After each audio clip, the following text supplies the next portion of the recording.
Haribol, Namaste, and welcome.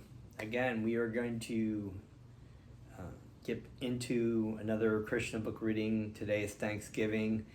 I'm happy Thanksgiving, and I'm very thankful for you tuning in and listening and hearing the chanting of Krishna's names and hearing the stories of Krishna. Thank you so much. It's very wonderful that we can engage in this process of Krishna Katha and also spreading the names and glories of Krishna. So, not much more to say about that. Let me offer my respects to all of you and offer respectful obeisances unto my spiritual master and my spiritual grandfather, Bhaktivedanta Swami. And we're going to chant. Of course, as always, most important activity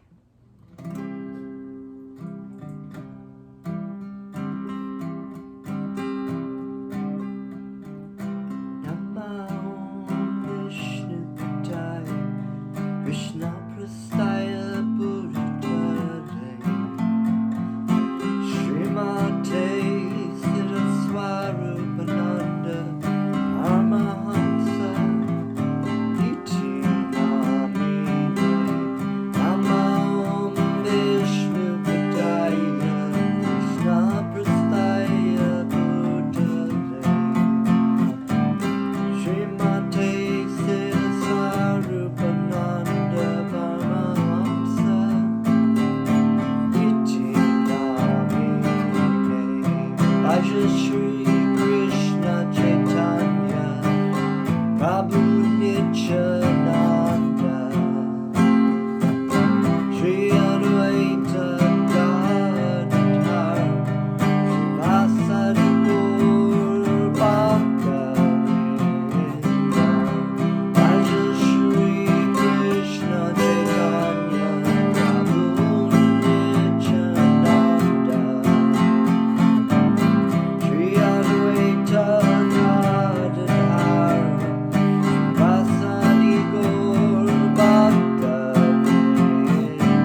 Bo.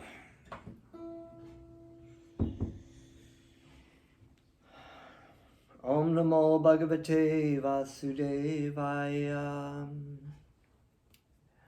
Welcome back. We are continuing in the story of the deliverance of Bakasura and Bakasura and I'm forgetting the other name. That's the memory for you. Anyway, we were reading. We hadn't gotten to the actual where the demons had approached the village, but we were talking about some of Krishna's other pastimes, including playing with his friends in the forest and his relationship with the gopis, or the elderly gopis, the women of the village, and the cowherd men, and how these different situations had happened, including being told to come and participate in the birth ceremony, his birthday, his appearance day, and also just wonderful things about just acting out as a child and giving pleasure to his mother and father and all the residents of Vrindavan, carrying things on his head and trying to pretend like he can't carry him, but he wants to carry him. Also, what was the other one? Oh, the fruit vendor. Yes, the fruit vendor where he wanted to mimic giving barter of rice to the vendor, and then the vendor was just thought it was beautiful. He was very attracted. But it's interesting because a lot of the pictures show it as a woman. So I do need to find out about that, because Bhaktivedanta, it is translated as he. So the vendor was a male, but in a lot of the pictures it was a female. So, but these kind of things, it's not so important. It's mostly the story that's more important. Anyway, the fruit vendor gave all this fruit to Krishna, mangoes and whatnot, and then Krishna reciprocated by giving all these beautiful jewels and jewelry, and the vendor uncovered and was like, "What? Wow!" And that was the point, a very important point, that what we do for Krishna in love, or even sometimes not even in love, but in joking. People can pass by and hear a kirtan and just be Hare Krishna, make fun of it, or whatever, and they're benefited spiritually. And that's why in the story of Lord Chaitanya's pastimes, he used to get people to chant in all kinds of little conniving and secret ways. Like he would get the kids to chant Krishna, Krishna, Hari, Hari, Hari, Hari, or Hari, Hari. And he would say, "Don't say Hari, don't say Hari, don't chant Hari." And the kids would Hari, I'd chase him down the street, Hari, Hari. And he'd be like, "No, no, no." And they keep saying Hari, Hari, Hari.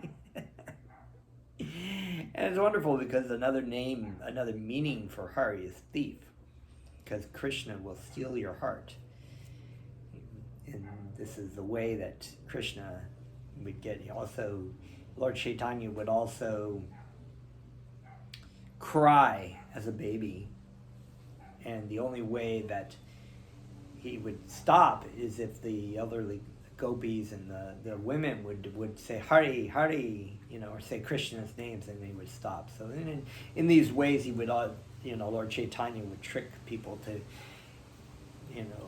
chant Krishna's name. So it's very wonderful. Anyway, let's go ahead and continue. And then the cowherd men, everybody in the village decided they were going to move the village to another place because they saw these situations that were happening. And they all moved, and this is where we left off.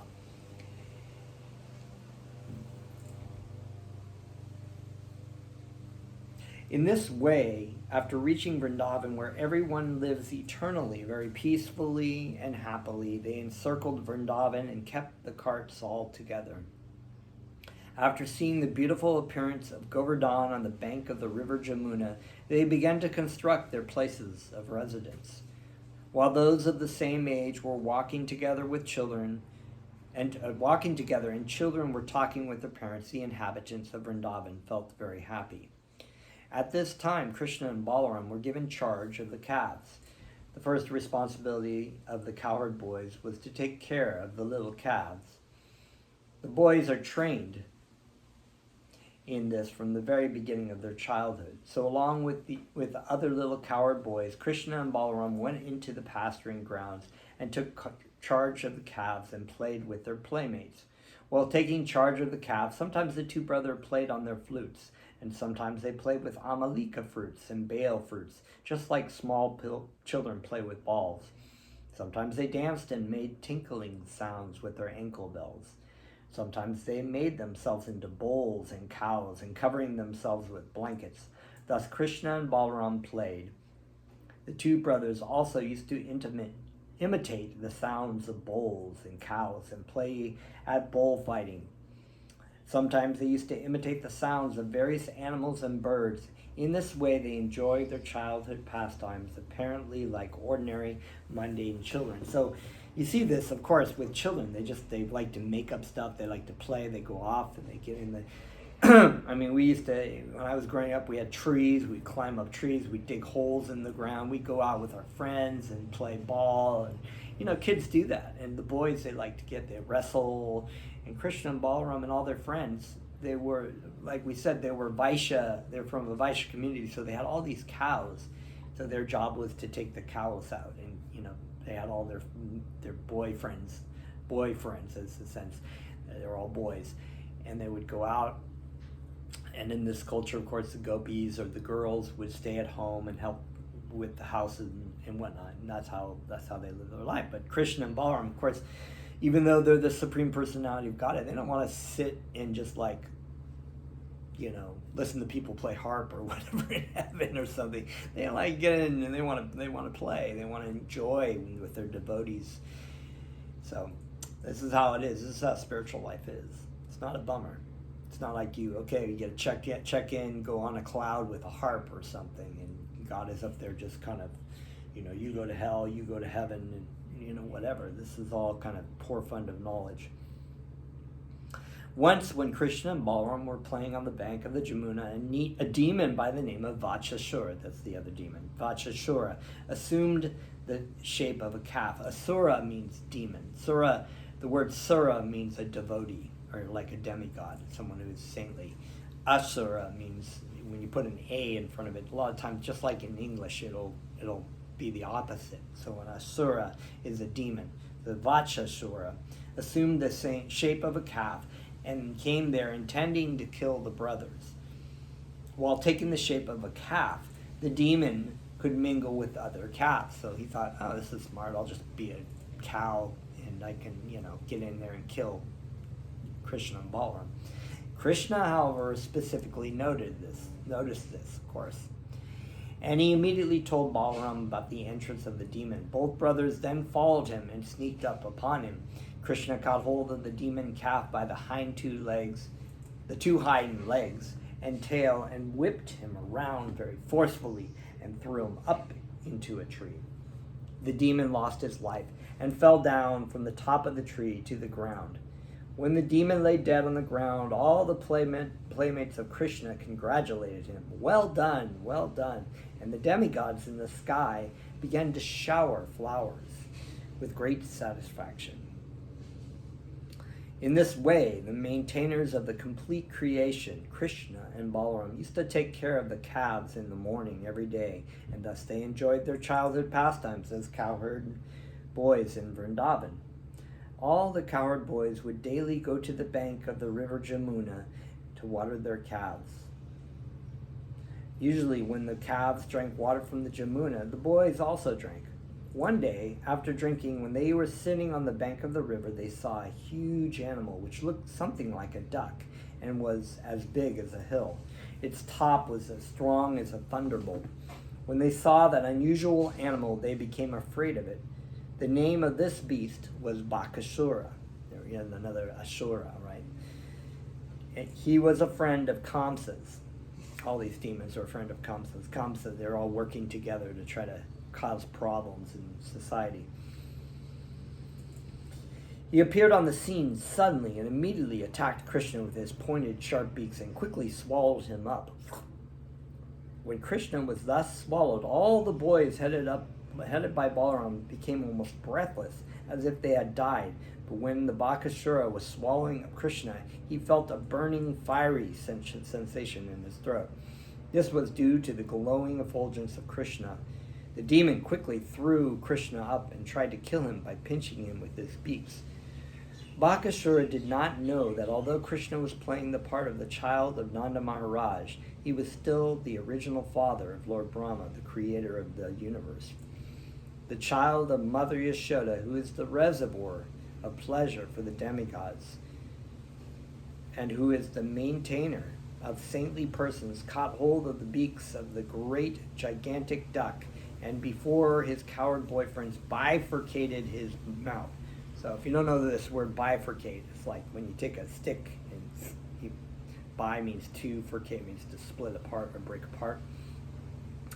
So he just like grabbed his beaks and totally awesome. Just as a child very easily splits a blade of grass. From the sky, the denizens of the heavenly planets showered flowers like the chamili, the most fragrant of all flowers, as a token of their congratulations. Accompanying the showers of flowers was a vibration of bugles, drums, and conch shells. So the demigods up there, they like to have parties when they love to just watch this situation going on. And it's like, they're all like, they're very flip-floppy. They're not like devotees of Krishna. I mean, they are devotees of Krishna, but like when you get like the people of Vrindavan who are pure devotees of Krishna, all they think about is Krishna. All they put in their situation of putting their trust completely in Krishna. So something happens in some of these stories. They may worry about Krishna. Sometimes they do worry about Krishna, but then they don't really always, they always take shelter of Krishna. Whereas the demigods, they're like, oh my God, if Krishna gets swallowed up, or they just think, oh no, he's dead. That's the end of it. They don't even trust the fact that he is the Supreme Personality of Godhead. Nobody can destroy him. Nobody can destroy him. Nobody can challenge him. So it's very wonderful. And then they have a party when he does these wonderful things, and they play their bugles, and there's music, and flowers are flying from the sky because they're showering all these flowers on Krishna and Balaram. When the boys saw the showering of flowers and heard the celestial sounds, they became struck with wonder. Wow, what is this? When they saw Krishna, they all, including Balaram, were so pleased that it seemed as if they had regained their very source of life. Krishna is the life and soul of the devotee. It's like, without Krishna, there is no life. Our life and our soul. And this is a true sense for all living entities. And that's why most people don't have life when they are away from Krishna. It's like the spark out of the fire. So, this is what Jesus one time said in a story, that he'd asked somebody to follow him or whatever, and the person said, I have to deal with my father's funeral.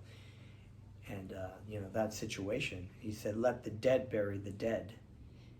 And what that meant was that, the people that are basing their concept on the life of temporary existence in the material world, and the bodies, thinking that is who they are, that these people are really their family members, and not just living entities who have come into contact with you in a certain situation.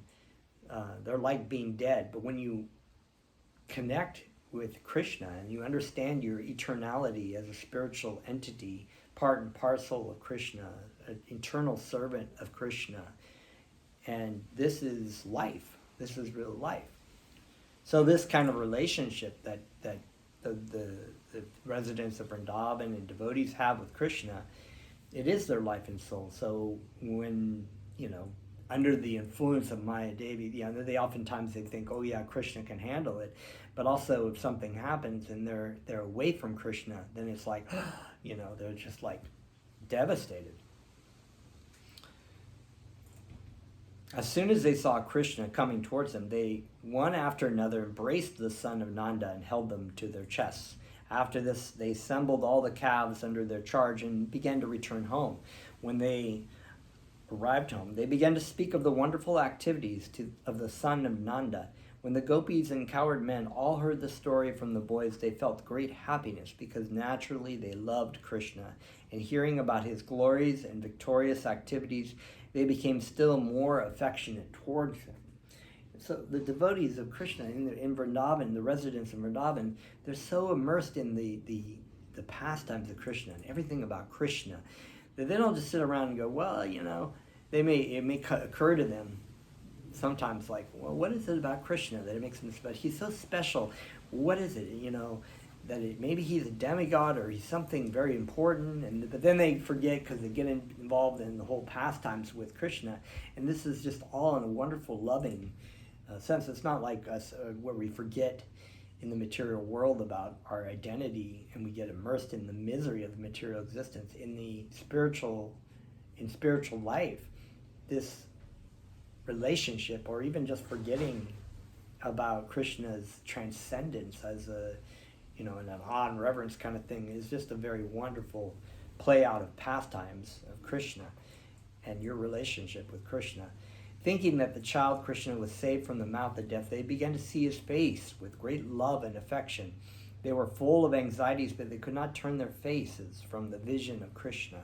The gopis and the men began to converse amongst themselves how the child Krishna was attacked in so many ways and so many times by so many demons, and yet the demons were killed and Krishna was uninjured. They continued to converse amongst themselves about how so many great demons in such fierce bodies attacked Krishna to kill him, but by the grace of Hari, they could not cause even a slight injury. So this looking at Krishna, thinking about Krishna, discussing Krishna, this is all Krishna consciousness. As Krishna always says, the most important thing to remember is always remember Krishna, always remember me, never forget me. Always remember Krishna, never forget Krishna. So this engagement of thinking about Krishna, hearing about Krishna, looking at Krishna, engaging in serving Krishna, it's all part of Krishna consciousness. It's all part of the service to the Supreme Lord. And it's very wonderful and attractive, so that the more you engage in it sincerely, the more you want to engage in it. It's just the most sweet, like sugar cane. So let me just get back into this. The gopis, they continued. Okay. Rather, they died like small flies in the fire. All the demons, right? They're little flies, not a problem. Thus, they remembered the words of Gargamuni. If we remember Gargamuni, right? The spiritual, the Brahmana, the spiritual master of the villagers of Vrindavan, and Nanda Maharaj. They came and did the birthing ceremony for Krishna. They remember the words of Gargamuni, who foretold by dint of his vast knowledge of the Vedas and astrology that this boy would be attacked by many demons. Now they actually saw that this was coming true, word for word. All the elderly cowherd men, including Nanda Maharaj, used to talk of the wonderful activities of Lord Krishna and Balaram, and they were always so much absorbed in those talks that they forgot the threefold miseries of this material existence. Threefold miseries of material existence. So the miseries of material existence are, we are put into misery by first of all, by other living entities, whether they're in the forms of bugs, or humans who are bothering us about things, or dogs who are barking or biting at our legs. The other form of misery is the demigods, the natural forces. In other words, it's too hot, it's too cold, there's a hurricane, there's so many situations, it's cold, the air doesn't feel good. So a lot of times this is another form of misery. And then the other form of misery, of course, is from our own mind. So we have these threefold miseries in material life that are always disturbing our mind, are disturbing us. And if it's not anything else, it's our own mind that's giving us problems. So what they're saying here, what Bhaktivedanta is saying here, is that they're so absorbed in Krishna that they don't think of these different miseries. And that is the key. There's a lesson to be learned here that says, engaging, you find that these things are bothering you. This person is bothering you. Whatever that person said is bothering you. My mind is bothering me from the situation. It's so hot. Chant Krishna's names. If you're happy, chant Krishna's names. If you're sad, chant Krishna's names. Always engage in Krishna. You'll find that more and more the things of life are not, they happen and they just kind of like water off the duck's back. They just run off. You're not thinking about them because you're so totally absorbed in the thoughts of Krishna. Very wonderful. This is the effect of Krishna consciousness. What was enjoyed 5,000 years ago by Nanda Maharaj can still be enjoyed by persons who are in Krishna consciousness simply by talking about the transcendental pastimes of Krishna and his associates. There we go, right? Very straight. Thus, both Balaram and Krishna enjoyed their childhood pastimes, imitating the monkeys of Lord Ramachandra. So this is the story of Lord Ramachandra, is an incarnation of the Supreme Personality of Godhead. This story is also mentioned in the Srimad Bhagavatam. It's also mentioned in a story called the Ramayana. Just like we have the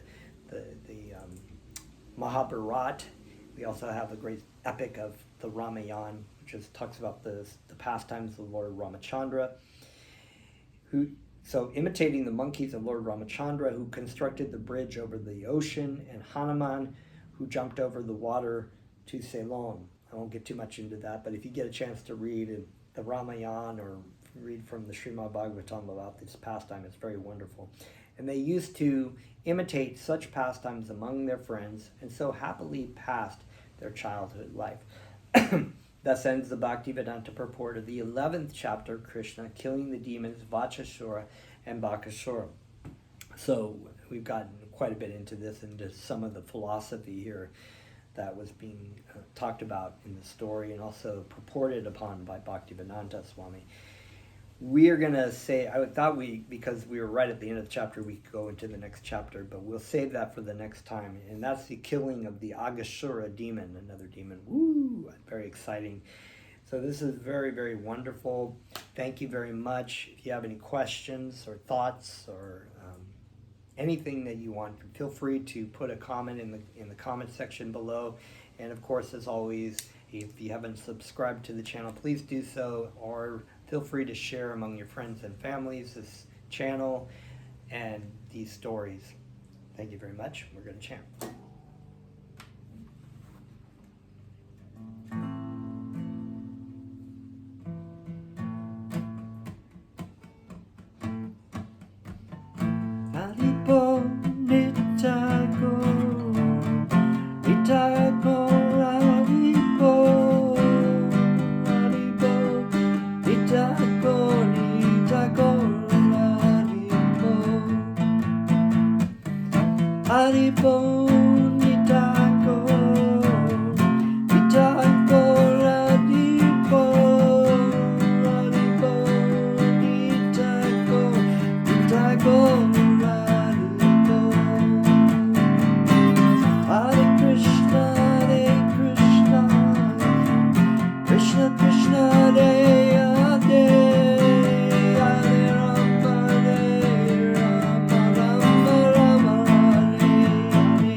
Have a happy Thanksgiving. We'll see you next time for the next part of our story reading.